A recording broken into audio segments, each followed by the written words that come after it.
So hello everyone and welcome back to another new video. Today's video will be about an aerobraking tutorial for SFS.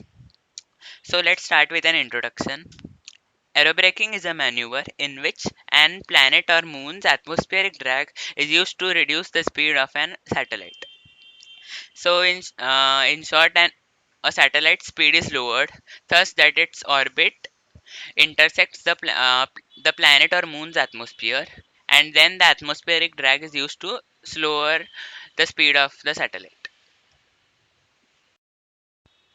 So let's get an basic example. So here is a satellite orbiting Earth. As you can see, our lowest point of the orbit, which is known as the perigee, is still above the atmosphere. Now when we reach the apogee, the highest point, we have to fire retrograde to reduce our speed so that we enter the Earth's atmosphere. Retrograde burn in 3, 2, 1. So as you can see, our orbit has lowered down till about here.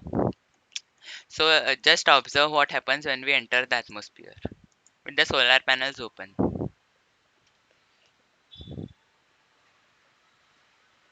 So as you can see, the atmosphere is slowing us down. Thus, we are able to go less farther than we were going before the retrograde burn. So watch what happens after some time. At a point, our speed gets so low that we end up in a collision course with Earth and we crash. So this is things don't happen so such in real life. They plan everything beforehand before launching the satellite. So such an event doesn't occur.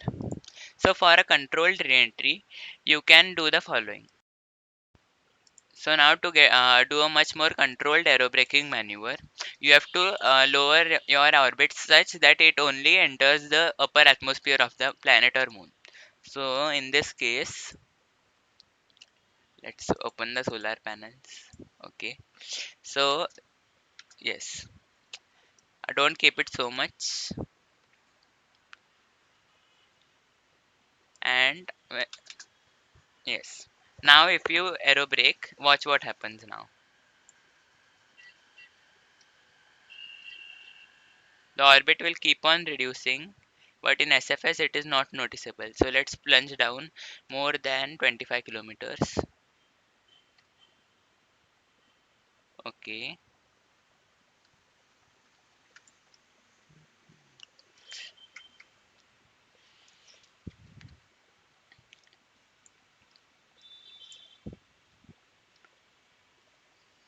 okay, yes. Now to make sure your satellite doesn't get too low, uh, your speed doesn't get too low, just close your solar panels. They will reduce the drag of. So now if you observe, let's time warp a bit.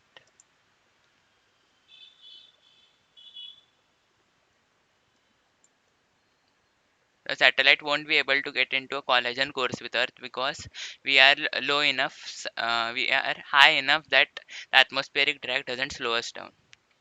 So after, if you want to do reduce your oops speed even more, just fire prograde for a bit so that you don't end up in a situation like before. What happened at the first moment? Okay.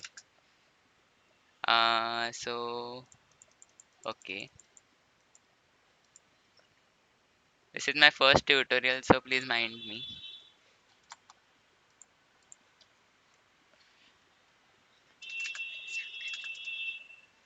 Yes. Now again one more aerobraking. So as you can see, we need to do lesser retrograde burns, and the atmosphere does the rest for us.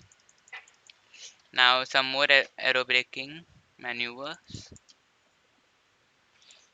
until a point we reach a almost circular orbit.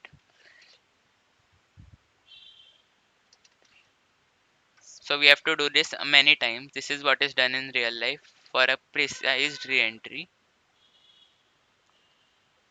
So we have to keep our trajectory higher because Earth has a very dense atmosphere. Not very dense, but it has a dense atmosphere.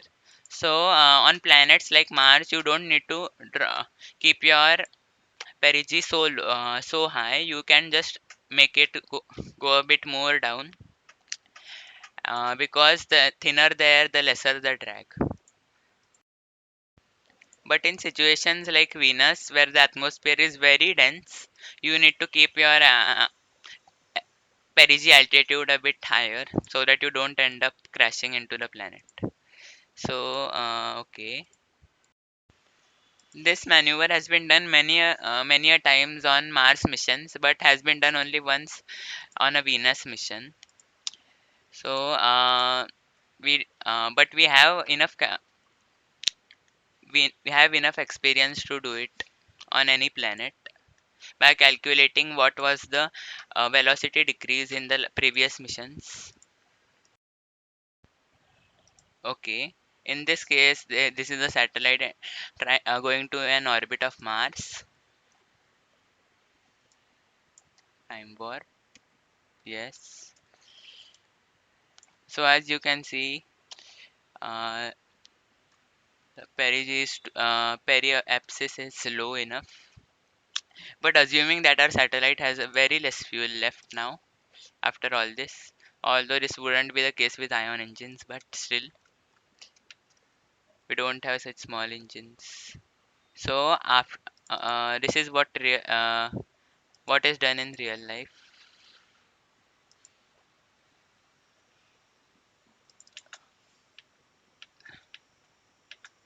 There is enough fuel for the spacecraft to go into an elliptical orbit, but after it, everything is done using aerobraking for a much more closer study of Mars.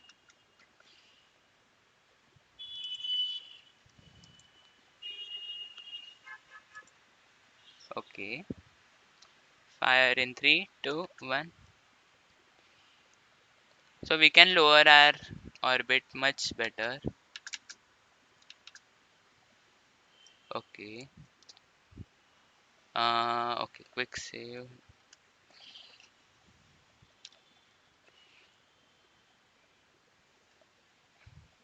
SFS doesn't display this, so we need to reduce our orbital height again. Much more fine tuned. Yes, too much. Close our solar panels. Fire in. Okay. So our orbit starts decreasing due to the atmospheric drag.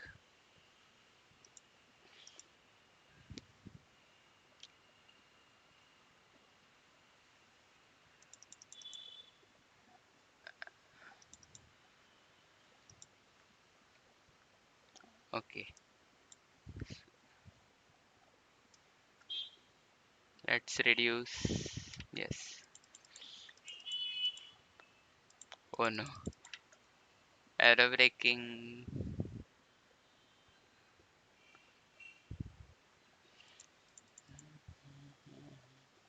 Okay. So this wasn't a perfect maneuver. We had to fire once, but it worked. So you should be careful about it to not do the mistake I did right now. Till the time you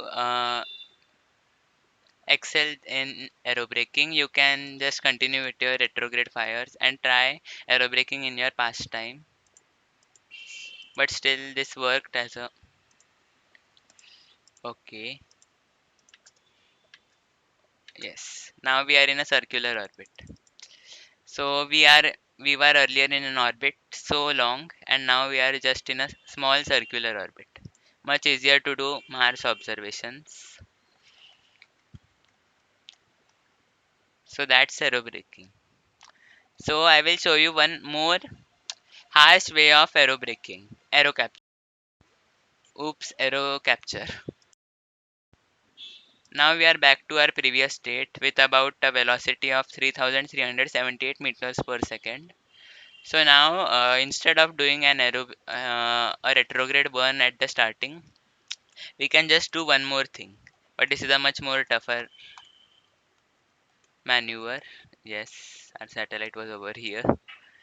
So for it we have to fire such that our orbit enters the atmosphere before even we are in orbit. This results in a higher heating issue which can burn your spacecraft, but a heat shield will be better for you all. This is re-entry effects won't work, but if you do this in the new re-entry update, it would be you need to add a heat shield or else your spacecraft can burn up. Okay, okay, just a minute. An RCS would be handy in doing such maneuvers because the ion engine is still a lot overpowered. So we will do these burns later when we are closer to the planet. So till that time, let's time warp. Okay. The farther you are from a planet, the more fuel you need to spend in, the lesser fuel you need to spend, and there is a quick velocity change. So when you are closer to the planet, you can fire much more easily. You don't need any RCS in this case. Okay. This will be the last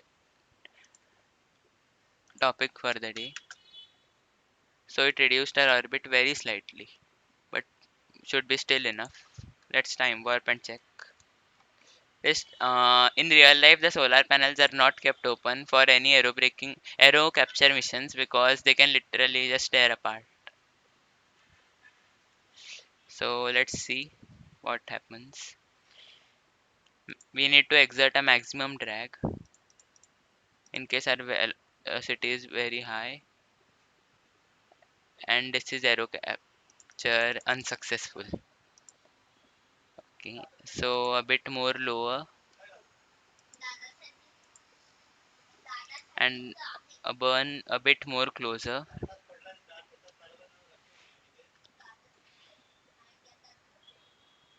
Okay, burn in 3, 2, 1. Yes, yes. Let's do it again.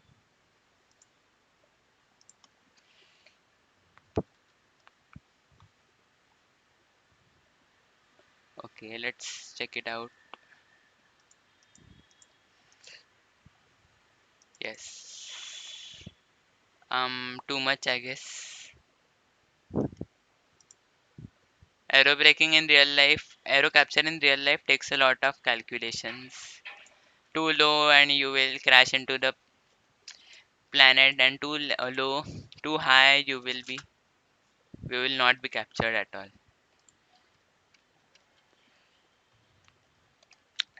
So in case you're too high and your velocity, you can observe that your velocity is not decreasing.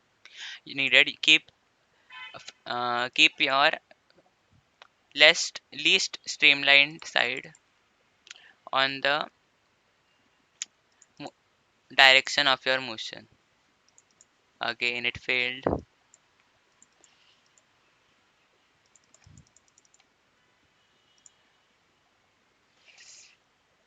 Okay.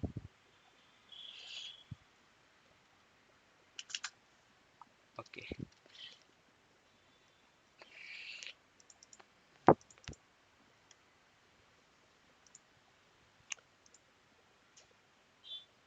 So this will need, okay, oops. This will need a lot of practice. So I couldn't do it, but I will make a tutorial on the same a bit sometime later. So till that time, thank you for watching. Hope you understood what I said. I tried to be as clear as possible. Okay, thank you.